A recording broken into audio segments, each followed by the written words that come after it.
Hello everyone, welcome to the very first review on the Ultimate Review. So just to give a little background, the channel is about giving an educational experience on many things around us. In today's video, we will be discussing the technology acceptance model.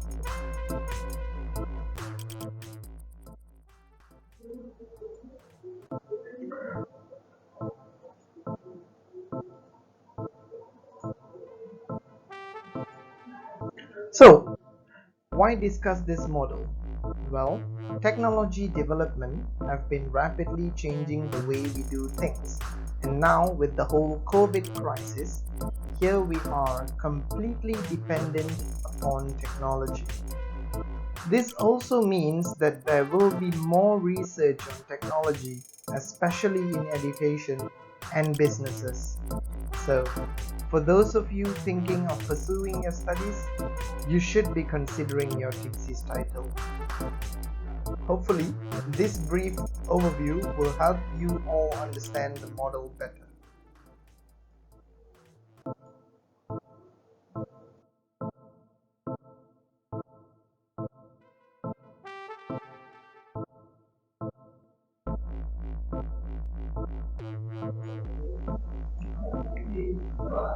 So this model is an information systems theory that models how users come to accept and use a technology. The actual system use is the end point where we want everyone to be able to use the technology. So we have to form behavioral intention, which is a factor that leads people to use the technology. The behavioral intention, or BI, is influenced by the attitude, which will be denoted with an A, which is the general impression of the technology.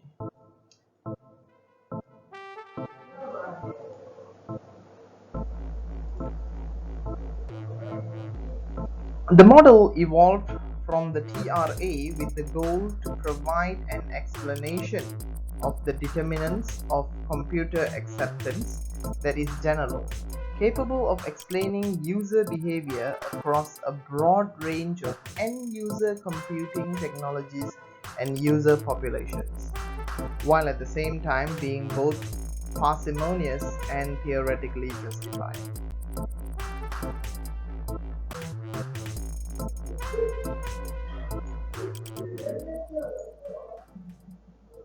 So, if we look at the core theories in the model, there are two core theories: expectancy value theory and theory of reasoned action. The expectancy value theory was developed to understand motivation underlying the behavior of individuals. Behavioral intent, or BI, is posited as the immediate precursor of a particular behavior. If we understand the elements that influence intention, we can better predict the likelihood of an individual engaging in an behavior. And the theory of reasoned action, TRA, found in social psychology literature, improves the predictive and explanatory nature of the expectancy value theory. The TRA explains the determinants of consciously intended behaviors.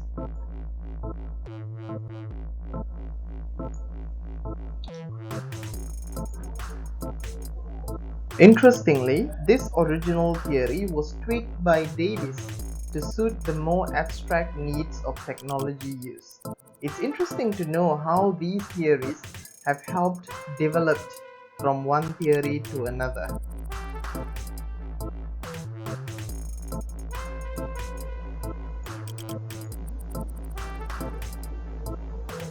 And here we can see how the different elements such as attitude, subjective norm, and behavioral intention are working hand in hand.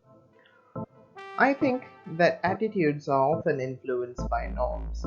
Today we have Facebook, Instagram, and a wide range of applications. People use them because they are motivated for many reasons.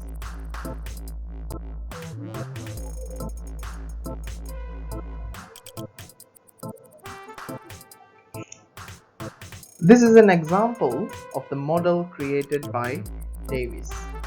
See, using social media to socialize or develop a business, it actually sort of creates behavioral intent. In fact, this is the main motivation behind any new technology or application.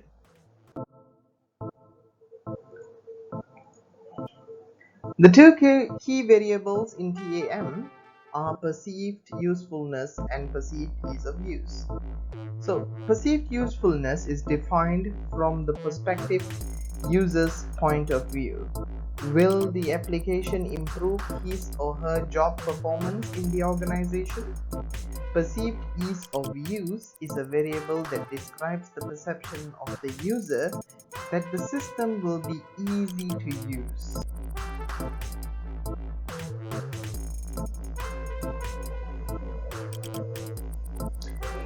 So, any model or theory is limited because of several elements.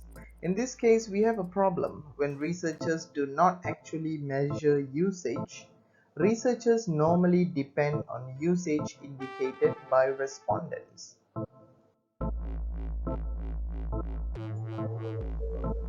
So guys, where do we use the technology acceptance model? As we move forward, new technology is inevitable and there is a need to address gaps scientifically and statistically.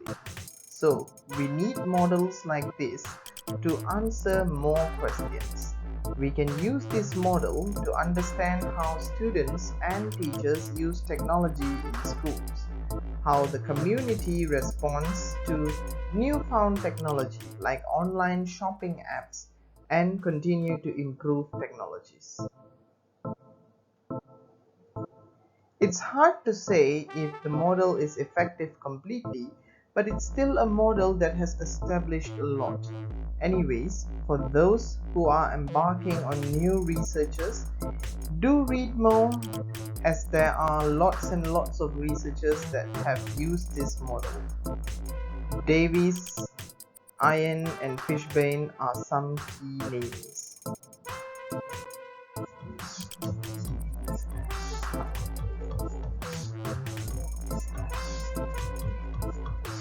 Well guys, thank you so much for joining me today. If you've enjoyed the video, please hit subscribe and continue to support the channel for more interesting content. Do comment in the comment section below if you have any suggestions and ideas for our next review. Thank you.